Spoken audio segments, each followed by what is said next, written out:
11वां प्रकरण है। राग ही नहीं, वितरागता के प्रदेश से भी न्यारा चैतन्य।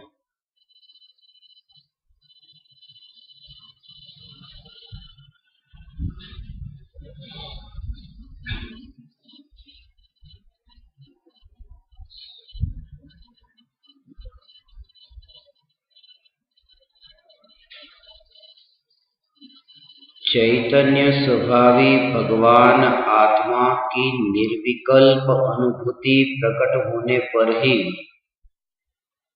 इस रहस्य का उद्घाटन होता है, क्योंकि त्रिकाली ध्रुव भगवान आत्मा, यह चैतन्य स्वभावी भगवान आत्मा साक्षात मंगल सूत्रमयी भगवान आत्मा जब अनुभव में आता है, तब इस रहस्य का उद्घाटन होता है।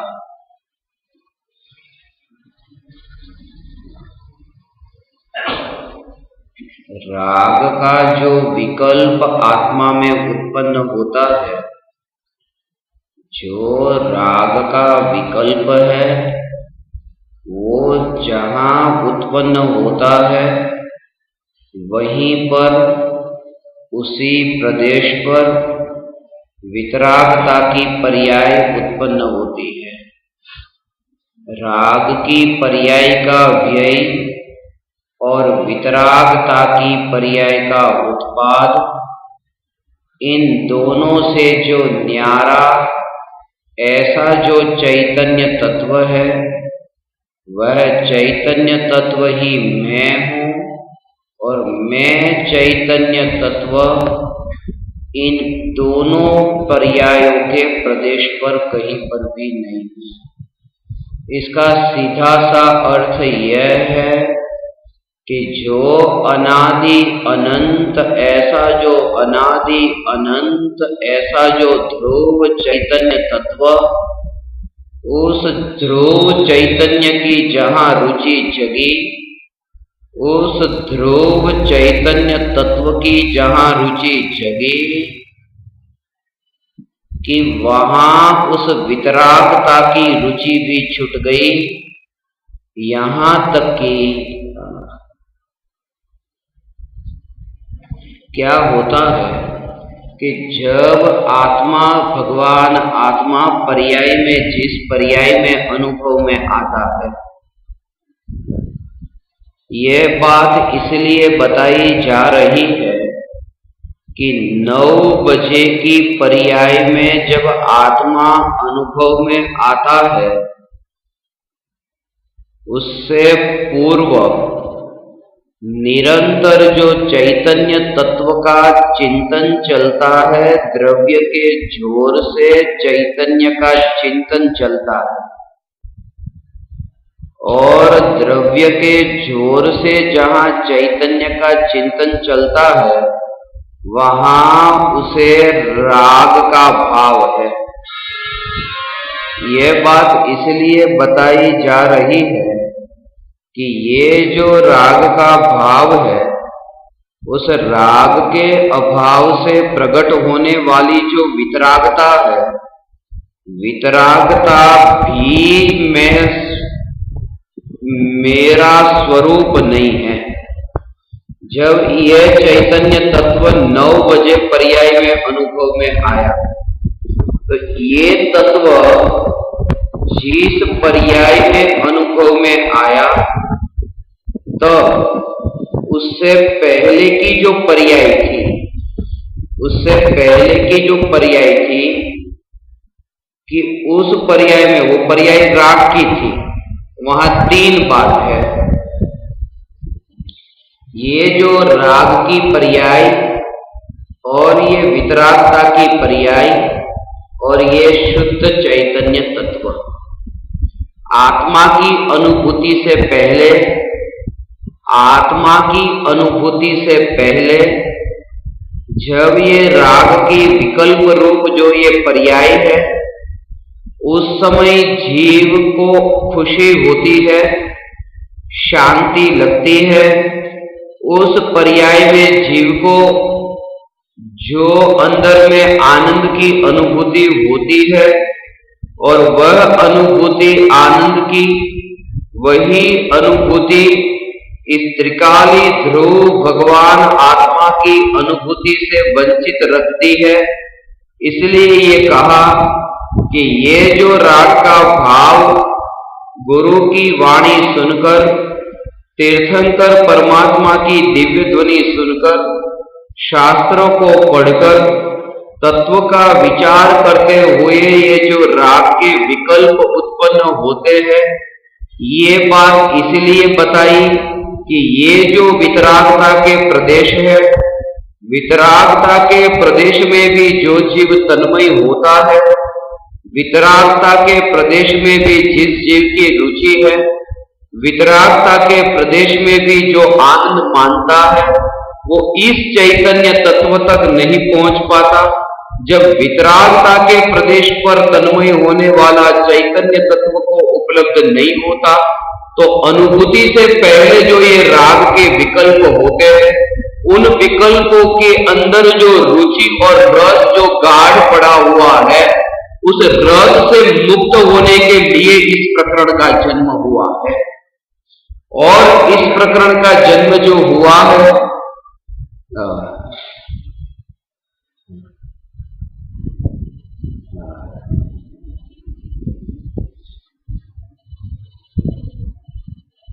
साक्षात ऐसा जो स्वरूप उन दोनों से जैसे हटता है, ऐसा स्वरूप है। तीर्थंकर परमात्मा की दिव्य ध्वनि, तीर्थंकर परमात्मा की दिव्य ध्वनि,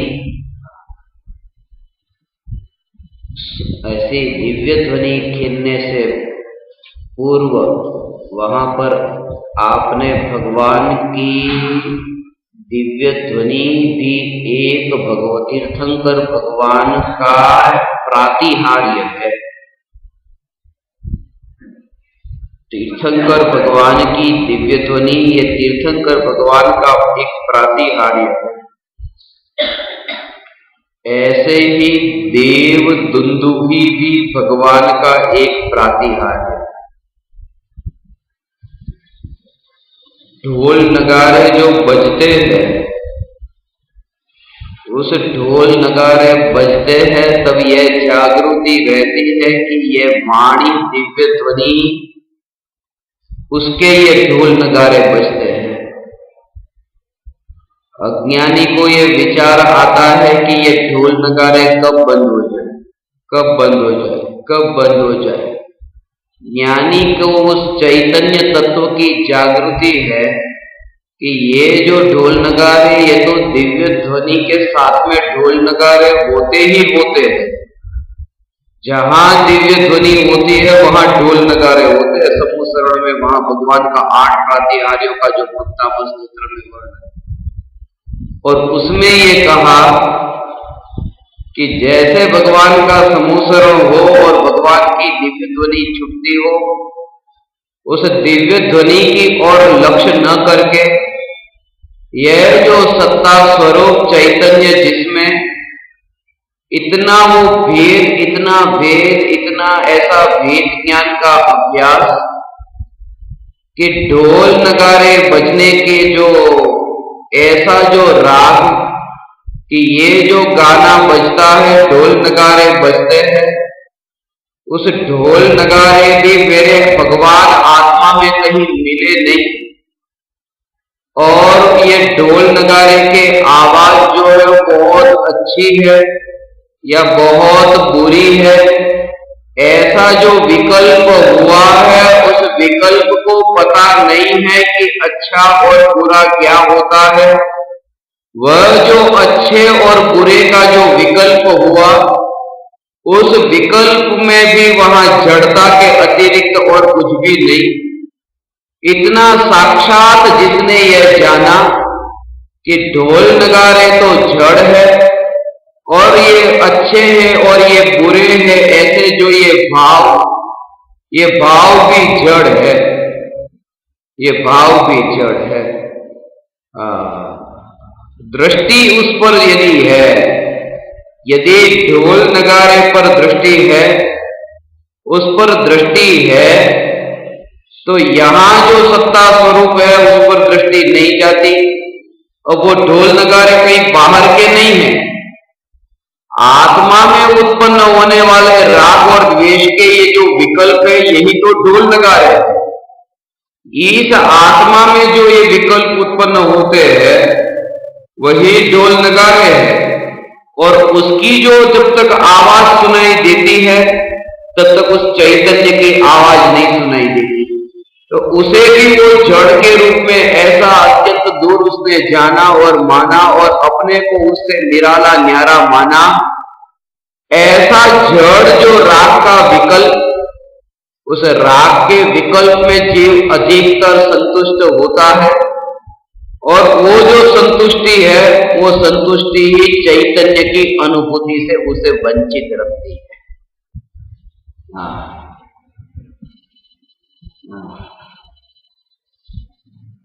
वहां जो राग का विकल्प उत्पन्न होता है, पहले जो राग का विकल्प उत्पन्न होता था, अब ऐसा विचार आया कि अब तो इन रागादि भावों से सचमुच ही छूट जाना है।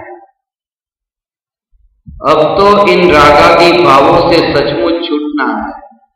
जब तक रागादि भावों से छूटने का भाव आता है, रागादि भावों से छूटने का भाव आता है, ऐसा भाव जब तक रहता है तब तक अनंत संसार का कारण बना रहता है। क्योंकि रागादि भावों से छूटना चाहता है। उसका सीधा सा कारण यह है कि ये जो वस्तु है, ये वस्तु मेरी है, ये वस्तु मेरी है।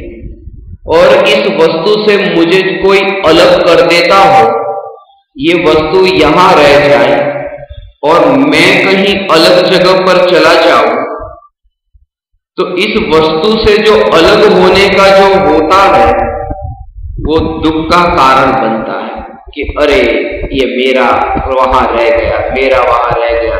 कोई हाथ पकड़कर खींचकर लेकर जाए तो लगता है कि मेरा वहां कुछ रह गया, छूट गया, क्योंकि उसमें मेरापन है, अपनापन है।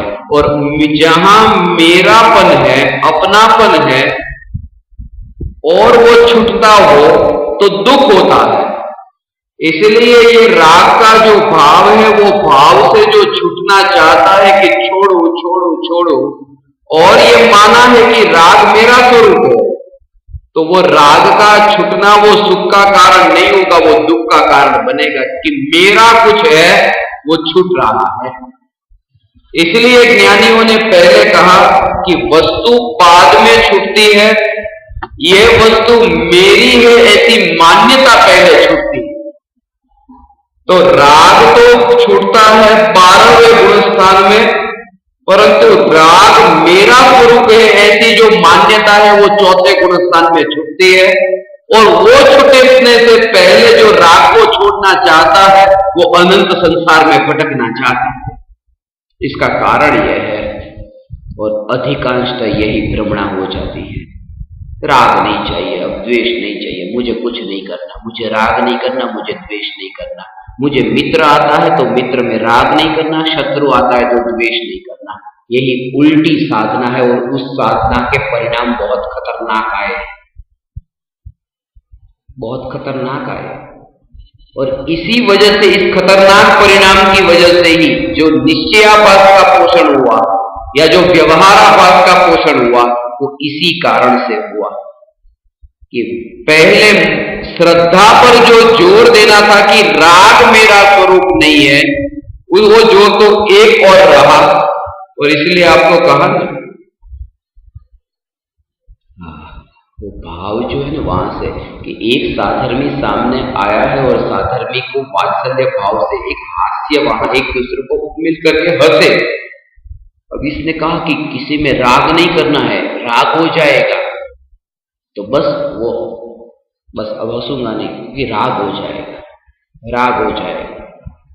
राग तो छोड़ना है, इनमें राग नहीं करना है। और ज्ञानियों का जो वात्सल्य होता है ना, जिन भी ज्ञानियों को पूज्य गुरुदेव श्री हो, बहनश्री बेन हो, निहालचंद जी सोगानी हो या कृपालु देव हो, उनका वात्सल्य भाव जो साधर्मियों के प्रति जो था ना, जो सम्यक दर्शन की भावना भाने वाला, जो इतना, उसका कारण यह है कि वो राग को पहले छोड़ देना चाहता है और राग मेरा स्वरूप नहीं है, उस पर उसका जोर नहीं। उल्टी शुरुआत पहले हुई, तो पहले तो वो राग करना है या नहीं करना है उसके विचार में ही वो नहीं जाता। उसे ये प्लानिंग नहीं करना होता कि ये व्यक्ति आएगा तो मैं उसे उसके सामने हास्य स्मित दूंगा, वो उसे विचार नहीं आता, जो होगा सो देखा जाएगा। और इसका पहले से प्लानिंग रहता है, कहीं पर भी जाना नहीं, पहले से प्लानिंग किया, राग द्वेष करना नहीं।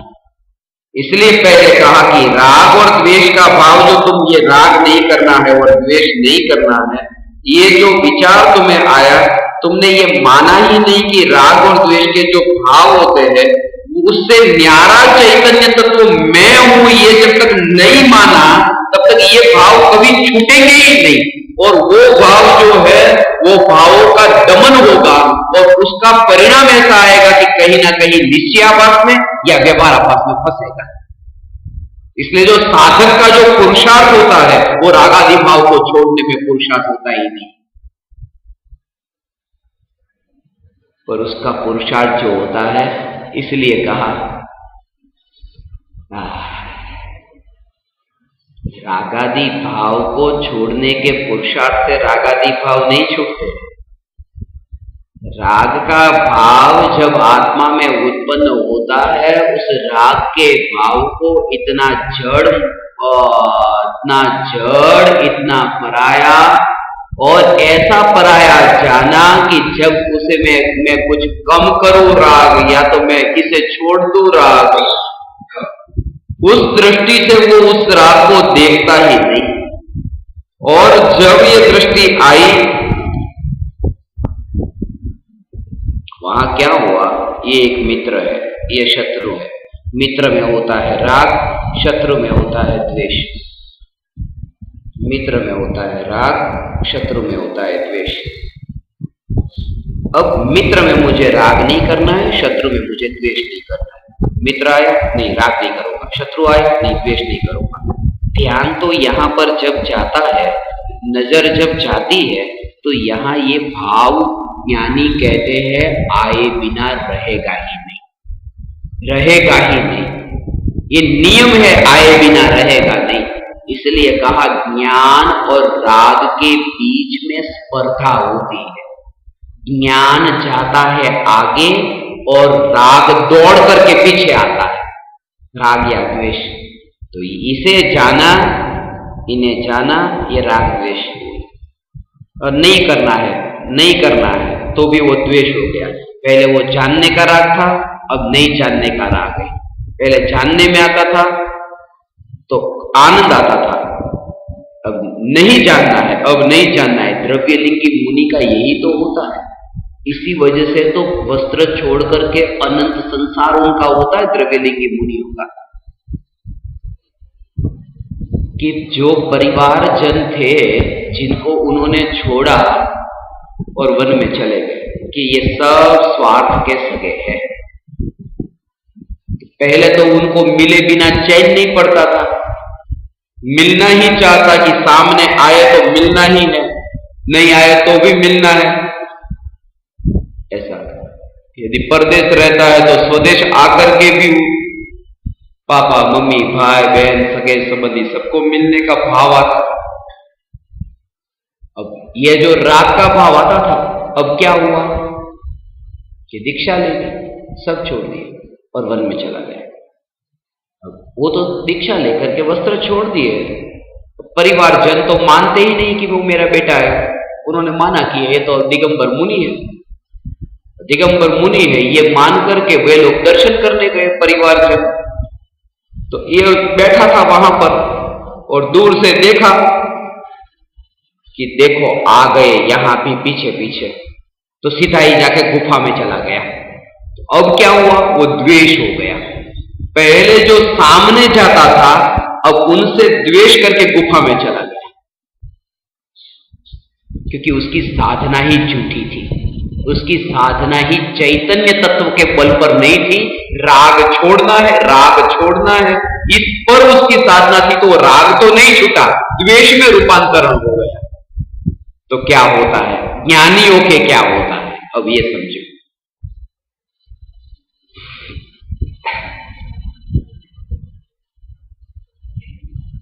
ऐसा है,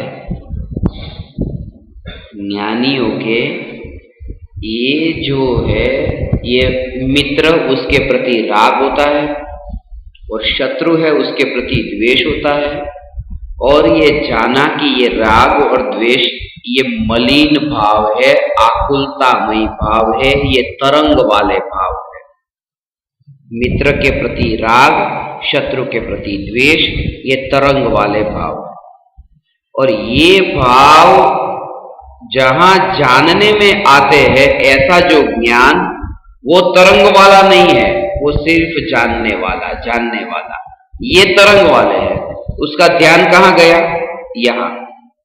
और जब उस चैतन्य तत्व में, ये ध्रुव चैतन्य तत्व में यहां उसकी दृष्टि गई, यहां माना कि ये मैं हूं, ये मैं हूं, तो मित्र और शत्रु के प्रति आने वाला जो राग का भाव था, वो भाव वहां से सहज ही छूटा, क्योंकि यहां पर उसका जोर गया। उसे ये छोड़ना नहीं है, उसने तो इतना ग्रहण किया। ग्रहण पूर्वक त्याग होता है। चैतन्य तत्व जब पर्याय में ग्रहण होता है, तब रागादि भावों का त्याग होता है। और चैतन्य तत्व ग्रहण न हो, उससे पहले ही मैं राग द्वेष किसी से नहीं करूंगा, वो राग द्वेष का त्याग होता ही नहीं, क्योंकि ग्रहण के बिना त्याग करेगा कैसे। इसलिए त्यागोपादान शून्यत्व शक्ति का जो भाव है, भाव ये गहरा है, उसके बिना वो छूटेगा नहीं। इसलिए कहा कि 18 साल तक यदि बेटी माँ बाप के घर में रही है और माँ बाप ने उसे बहुत मारा पीटा है, बहुत मारा पीटा, तो भी वो बेटी यही मानती है कि यही मेरे माँ बाप है। 15 साल की है, एक चाटा लगा दिया तो भी बस आप मेरी मम्मी हो, आप मेरे पापा हो, वो मानती यही मेरे माँ बाप, यही मेरा घर है। अब इतने मारते थे तो भी वो क्या मानती थी, ये मेरे माता पिता। 18 साल में शादी हुई, और शादी हुई वो पराये घर में गई, तो अब ये मानती है कि ये मेरा घर नहीं रहा, अब ये मेरा घर दूसरा। तो 18 साल में तो माँ बाप मारते नहीं है, रोते हैं कि बेटी विदाई ले रही है, फिर भी वो बेटी ये मानती है कि अब ये घर मेरा नहीं। जब मारते थे तब कहती थी ये मेरा घर है, और जब रोते हैं तब कहती है अब ये मेरा घर नहीं। तो इस घर का अपनापन कैसे छूटा और 18 साल तक क्यों नहीं छूटा?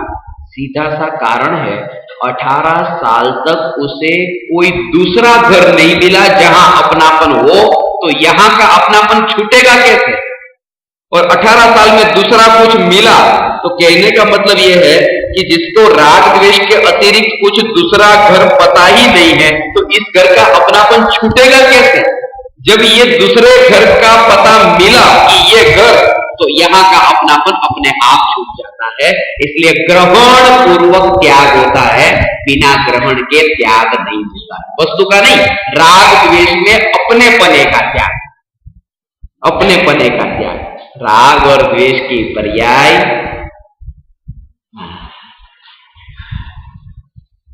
ऐसा स्वरूप है भगवान।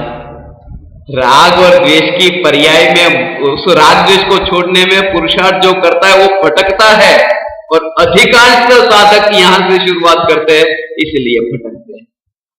ज्ञानी कहते हैं राग और द्वेष के भाव की उत्पत्ति के काल में ही उस राग और द्वेष को करना है, उस पर भी जोर नहीं, और नहीं करना है उस पर भी जोर नहीं।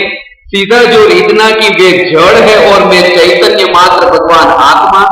जो ये ग्रहण हुआ कि यहां मैं नहीं, उसका अपनापन छूटा। और अपनापन छूटने के बाद में वो राग और द्वेष के भाव उस समय ही छूट गए। जब अपनापन छूटा ने तब राग और द्वेष के भाव अपने आप छूट गए। आप कहेंगे कैसे छूटे? अभी तो राग द्वेष के भाव ज्ञानियों के होता है। वो अपने आप छूटने का मतलब ये है कि अनंतानुबंधी राग द्वेष उसी समय छूटता है जिस समय मिथ्यात्व छूटता है। सम्यक दर्शन जिस समय की पर्याय में प्रकट हुआ, सम्यक ज्ञान भी उसी समय, सम्यक चारित्र भी उसी समय। और सम्यक चारित्र का मतलब क्या? अनंतानुबंधी राग और द्वेष का छूटना।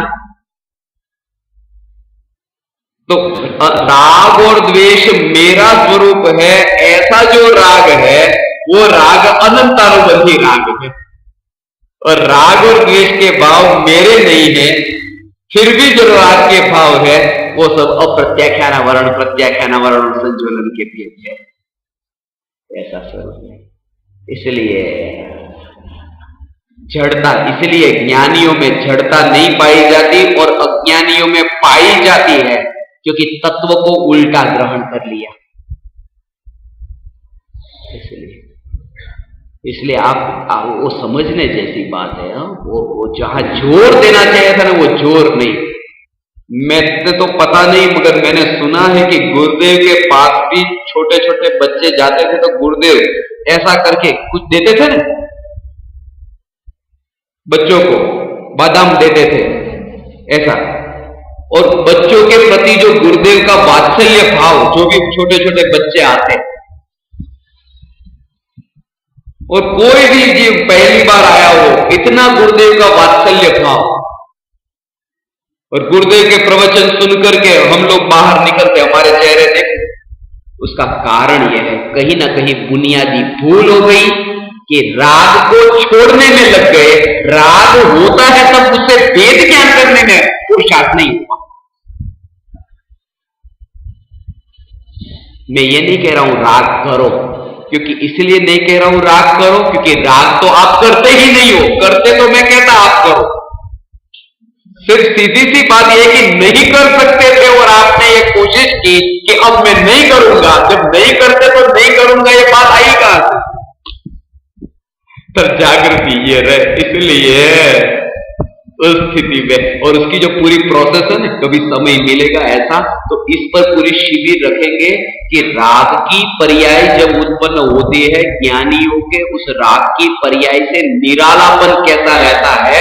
और ऐसा नहीं है कि वो राग होता है, करते हैं, उसमें कम करना चाहे, ज्यादा करना चाहे, इतना इतना निरालापन, उसी का नाम सम्यक दर्शन है। उसी का नाम सम्यक दर्शन है। इसलिए उसी का नाम सम्यक दर्शन है। भरत चक्रवर्ती को, यदि भरत चक्रवर्ती को कोई कहता है कि आप भरत चक्रवर्ती, आप तो क्षायिक सम्यक दृष्टि हो और ये युद्ध करने का ये जो भाव आता है, ऐसा भाव आपको शोभा नहीं देता है, तब वे ये नहीं करते कि अब से मैं राग द्वेष नहीं करूंगा। वे उस राग को अपना स्वरूप नहीं मान करके चैतन्य में स्थित होते हैं। और स्थिरता जितनी चैतन्य में बढ़ती जाती है, उतना राग द्वेष छूटता जाता है। परंतु अब मैं राग द्वेष नहीं करूंगा, उसके लक्ष्य से तो राग द्वेष बढ़ते ही है, उसके लक्ष्य से मिथ्यात्व ही पुष्ट होता है। अंतर की प्रक्रिया थी, जो साधक की साधना है वो अंतर की प्रक्रिया थी। और लोग स्वाध्याय आज से बंद कर देंगे, प्रवचन सुनना बंद कर देंगे, तीर्थ की यात्रा बंद कर देंगे।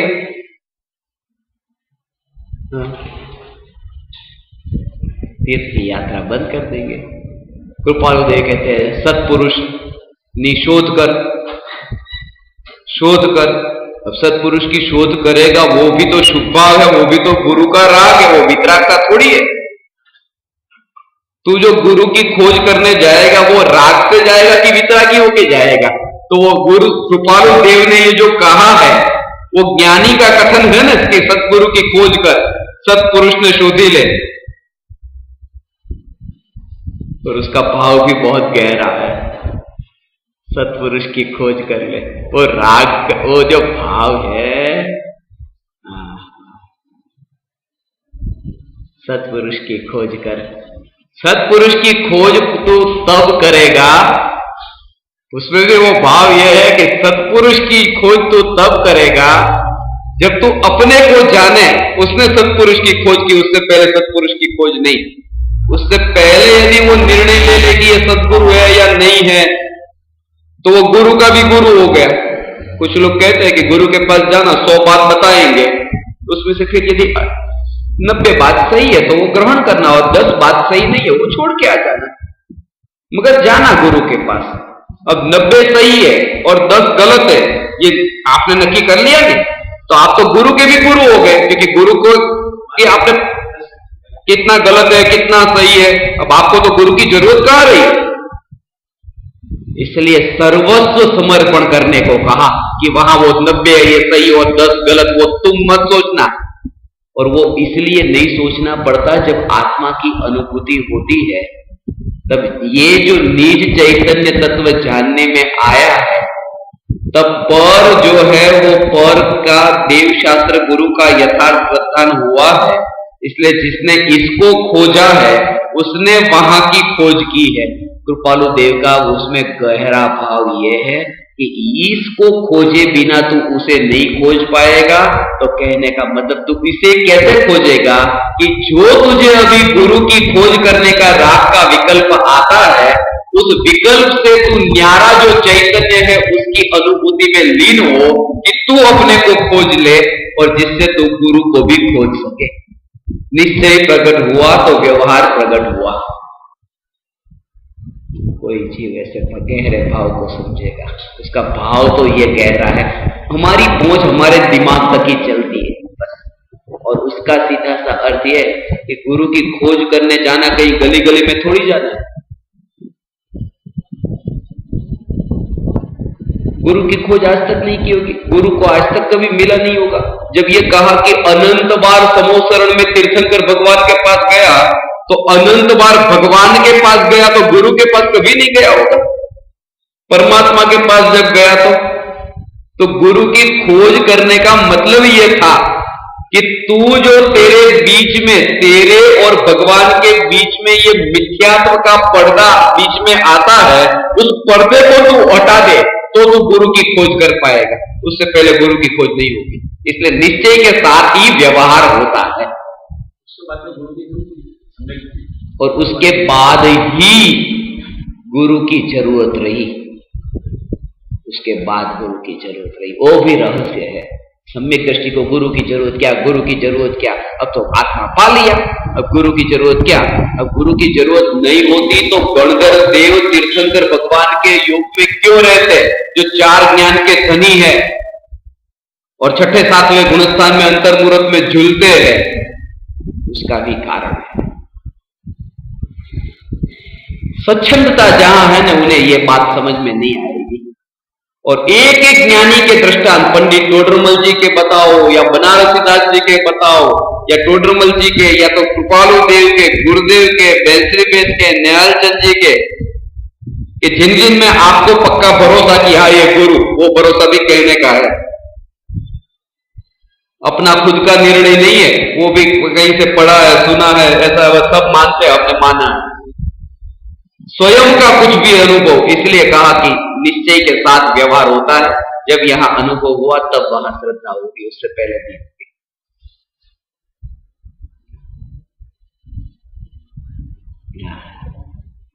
इसलिए ऐसा जहां ज्ञान की पर्याय में, ज्ञान में और चारित्र में, ज्ञान की पर्याय में जितने अंशों में ये पर्याय की मलिनता जानने में आती है ज्ञानियों के, उतने अंशों में जितनी मलिनता जानने में आई ना,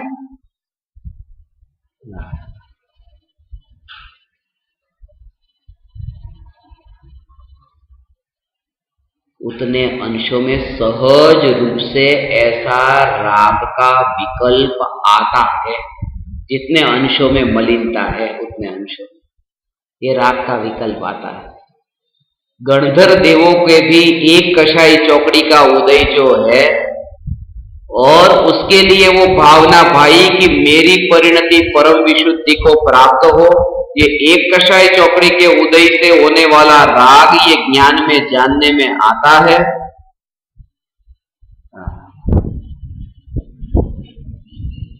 राग का ये सहज ऐसा है, तो फिर वो क्यों रहते हैं, भगवान के योग में क्यों रहते हैं?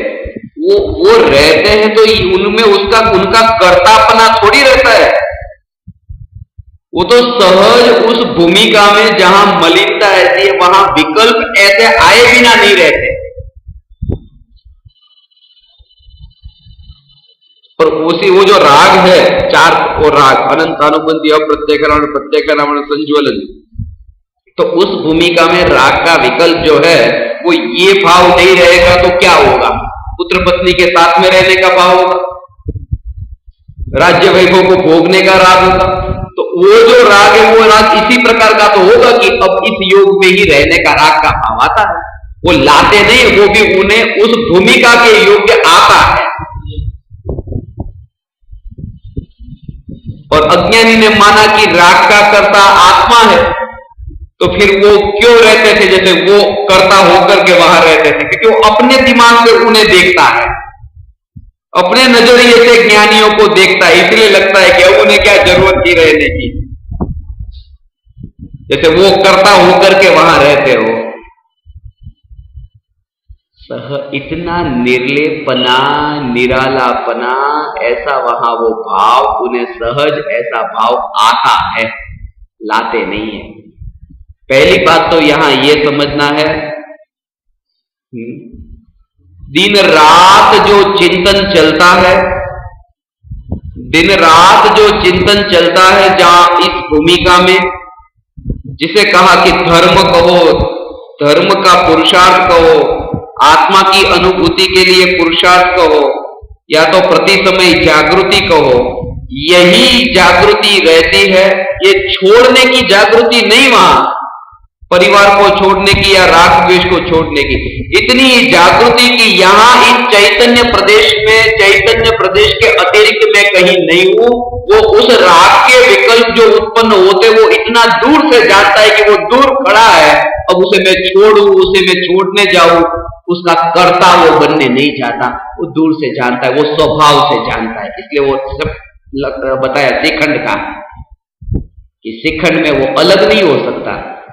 शक्कर और दही, वो जो मीठा है वो शक्कर है, खट्टा है वो दही है। वो लक्षण से जैसे भेद जाना, ऐसे ही यहां जो जानन जानन जानन, ऐसा जो निराकुल चैतन्य स्वभाव जिसमें आकुलता नहीं है, वो उतने भेद को वो जानता है। सामने कोई वस्तु रखी हो, बच्चा है वो नीचे गिरता हो छत से, और उसे बचाने का राग का विकल्प आया, आकुलता हुई, बचा लो बचा लो बचा लो, तत्क्षण तत्समय ज्ञानी को यह जागृति है कि ये जो आकुलता खड़ी हुई ये राग का परिणाम है, और ये जो जानना जानना जानना वो तो निराकुल है, वो नजर में आया है इसलिए ये भाव हुआ। आकुलता का ऐसा नहीं, वो राग का ये परिणाम है। वो जानने में आया कि वो नीचे गिर रहा है, वो जो जानना मात्र है उसमें तो आकुलता कहीं नहीं है। वो ज्ञान को और राग के लक्षण से दोनों को भिन्न जानते हैं। और ये हर समय यह जागृति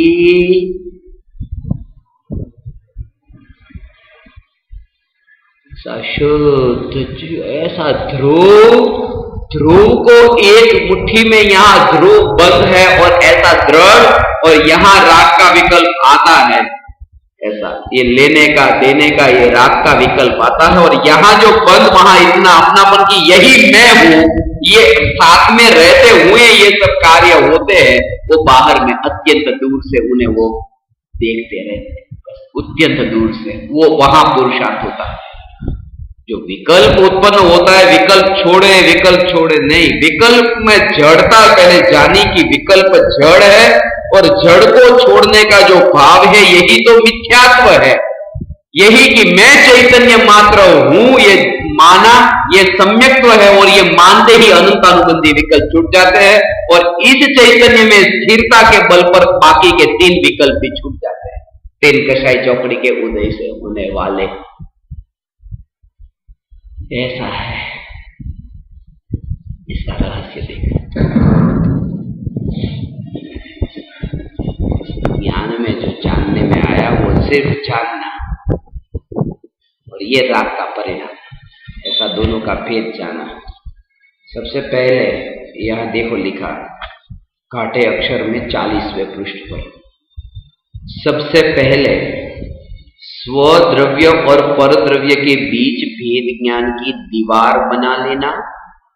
एक द्रव्य का दूसरे द्रव्य से कोई संबंध नहीं है, एक द्रव्य दूसरे द्रव्य का कुछ कर ही नहीं सकता।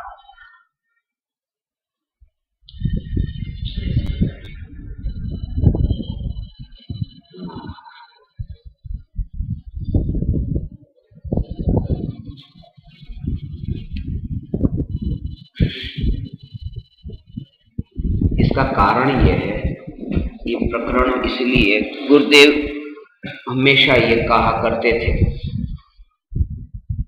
और इसे समझे बिना एकांतवादियों ने उसका अर्थ जो गलत लिया, उसकी वजह से क्या हुआ उसका परिणाम।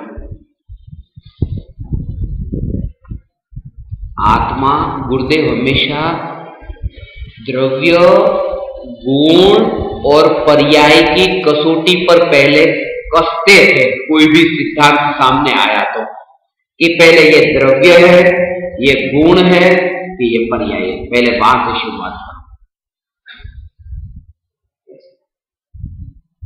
तो ये तीनों द्रव्य, गुण और पर्याय, आत्मा द्रव्य है, चारित्र है वो आत्मा का गुण है, और राग द्वेष आत्मा की पर्याय। अभी तो ये राग का जो करने वाला है, राग का कर्ता, अब ये तीनों को एक साथ ले लिया, द्रव्य और उसकी पर्याय करके। तो द्रव्यार्थिक नहीं और पर्यायार्थिक नहीं में लिया ना, वहां गुणार्थिक नहीं लिया, वहां गुण वाली बात नहीं ली, वहां द्रव्य और पर्याय की बात ही ली, क्योंकि द्रव्यार्थिक नहीं कहते सामान्य और पर्यायार्थिक नहीं कहते उसका विषय जो विशेष, ये दोनों सामान्य विशेष द्रव्यार्थिक पर्यायार्थिक नहीं में आ गए, इसलिए गुणार्थिक नाम का कोई नहीं होता, ऐसा उसका स्वरूप है। मगर यहां जो है द्रव्य, गुण और पर्याय, इन तीनों का ऐसा एक पूरा द्रव्य। अब द्रव्य उसकी पर्याय, इस राग की पर्याय का कर्ता कौन है, कि भगवान आत्मा है कि नहीं?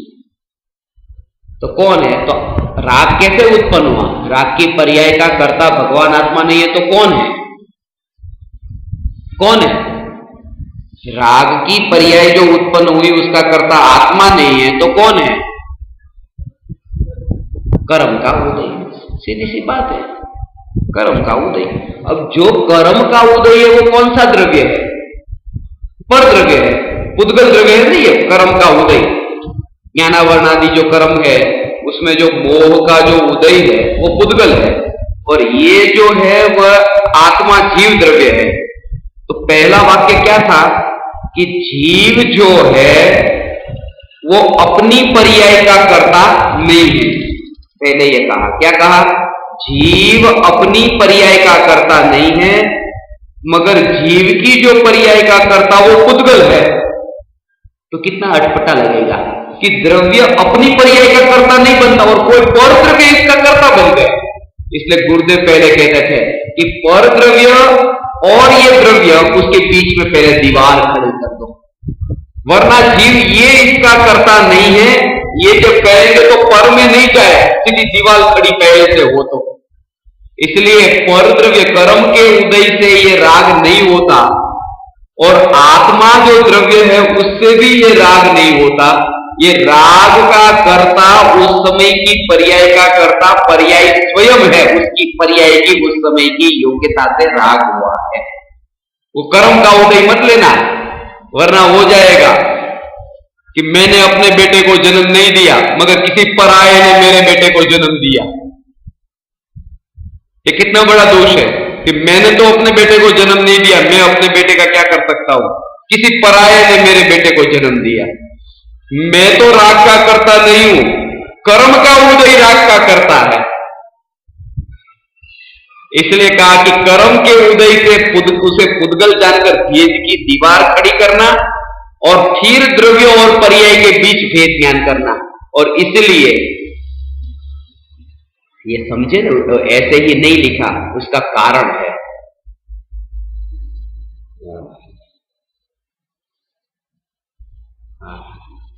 समय सार की 5वीं गाथा, 6ठी गाथा और 7वीं गाथा का क्रम जो है ना, वो इस बात की सूचना देता है। कभी आपने गौर किया 5वीं गाथा में क्या कहा?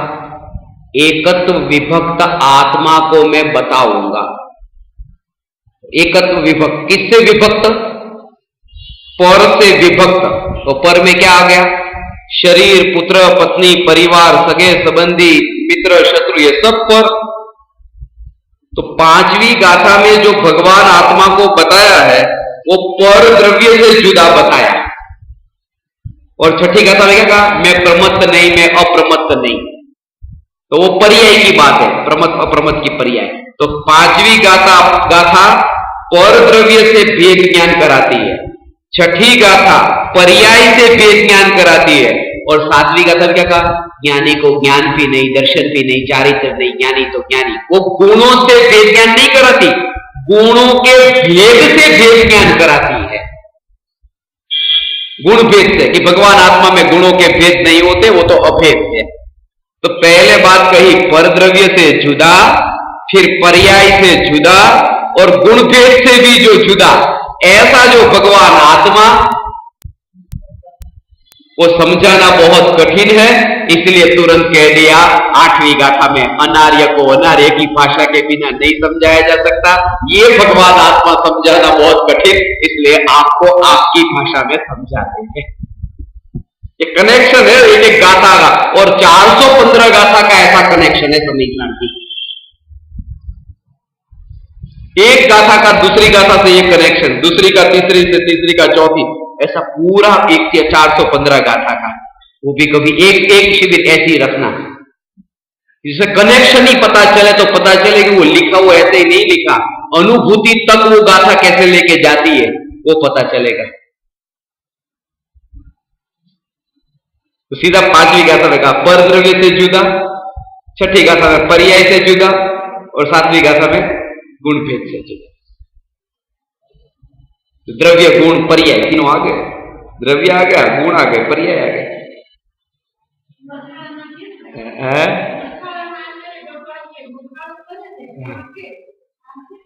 हाँ, आम છે, साची बात है। इसका भाव है ये भगवान, कि ये जो भगवान आत्मा ये राग का करता नहीं है, और कर्म का उदय राग का करता है, उसकी ओर न जाने के लिए ये बात कही है।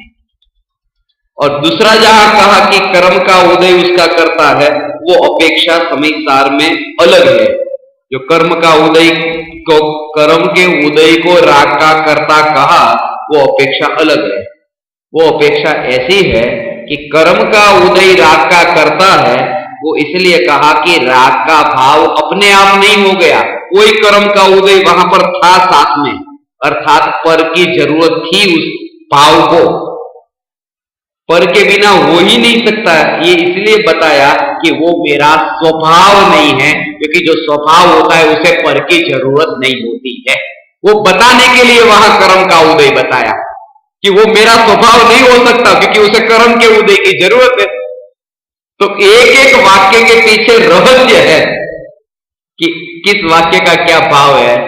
और इसमें और एक आगे 10 मिनट में 5 मिनट में लेते, ज्ञान का जानने रूप परिणमन, ज्ञान का ज्ञेय, और ज्ञेय को जानने का राग का विकल्प, इन तीनों की स्वतंत्रता का स्वरूप समझ में आए तो चैतन्य स्वभाव मंगल सूत्र समझ में आ सकता है। ये तीनों की बात कही। उसमें क्या कहा?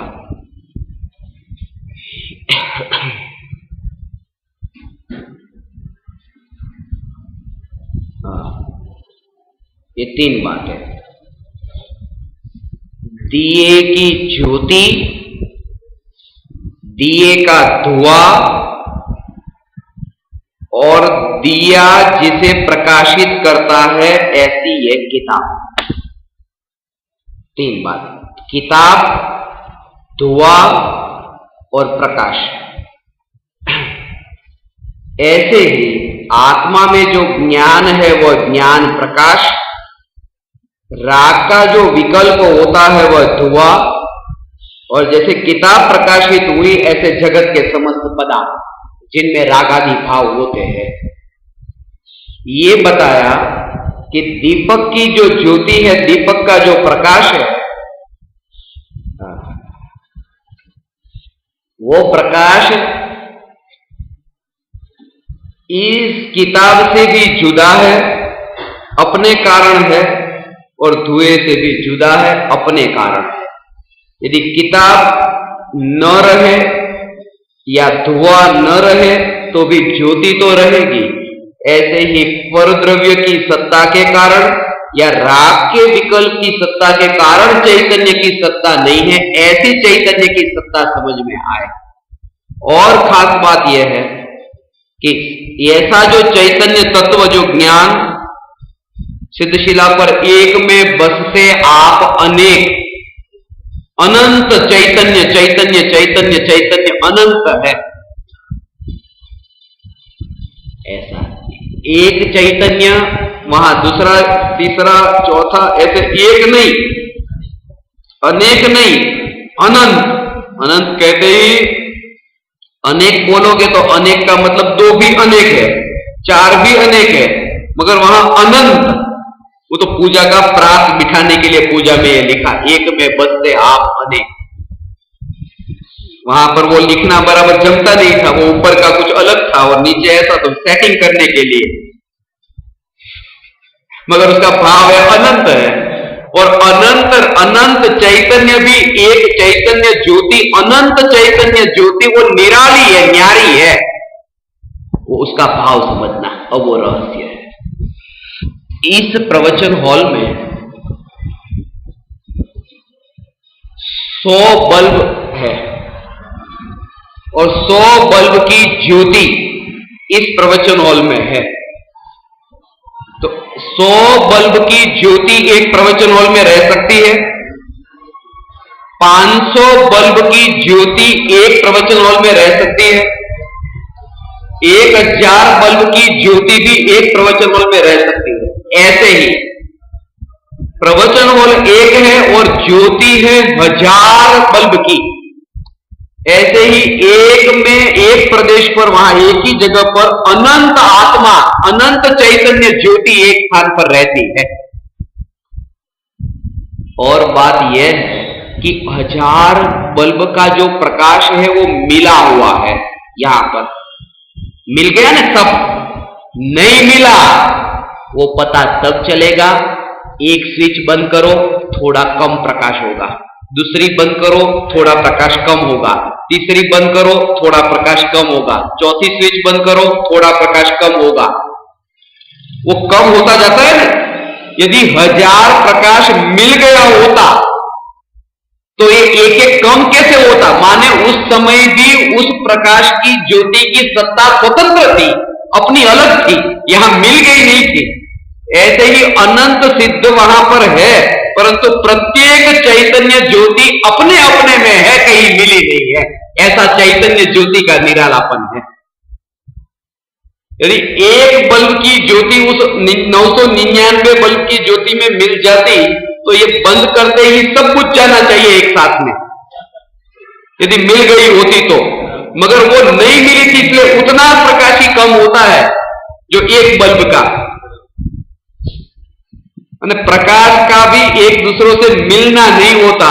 जब पुद्गल की ज्योति एक दूसरों से नहीं मिल सकती तो चैतन्य ज्योति एक दूसरों से कैसे मिल सकती है? ये जानकर अनंत काल तक सिद्धों के एक में अनंत सिद्ध रहते हैं, फिर भी अनंत सिद्ध अपने अपने में ही रहते हैं, कहीं पर में नहीं जाते। ये बात यहां कही और ये कहा कि वितरागता के बाद में भी ऐसा चैतन्य स्वरूप है, राग में भी नहीं है और वितरागता में भी नहीं, ऐसा मेरा चैतन्य स्वरूप है। ये चर्चा हुई। अब 20वां प्रकरण है पर्याय का आदर्श द्रव्य, वो भी समझने योग्य प्रकरण है कि जब ये जाना कि पर्याय मेरा स्वरूप नहीं, राग की पर्याय या वितरागता की पर्याय, तो पर्याय का जो आदर्श है, जब पर्याय मेरा स्वरूप नहीं, तो पर्याय मेरा स्वरूप नहीं, तो जिस पर्याय में द्रव्य आदर्श बना है, जिस पर्याय ने द्रव्य को आदर्श माना है, तो वो पर्याय द्रव्य को आदर्श क्यों मानती है जब पर्याय और द्रव्य दोनों जुदे हैं, अप्रमत्त और प्रमत्त दोनों में नहीं? तो फिर ये अप्रमत्त से लेकर के अप्रमत्त तक की जो पर्याय है, अशुद्ध से लेकर के शुद्धता की जो यात्रा है, उस यात्रा के लिए ही हम यहां बैठे हैं ना, शुद्ध होने के लिए। संसार में है तो मोक्ष में जाए, दुखी है तो सुखी हो जाए, रागी है तो वितरागी हो जाए, अज्ञानी है तो ज्ञानी हो जाए। जब पर्याय ही मेरा स्वरूप नहीं है तो फिर ये सब क्यों? उसका सब जवाब इस प्रकरण में आ जाएगा। पर्याय का आदर्श द्रव्य बहुत रुचिकर प्रकरण है। 3 बजे प्रारंभ होगा।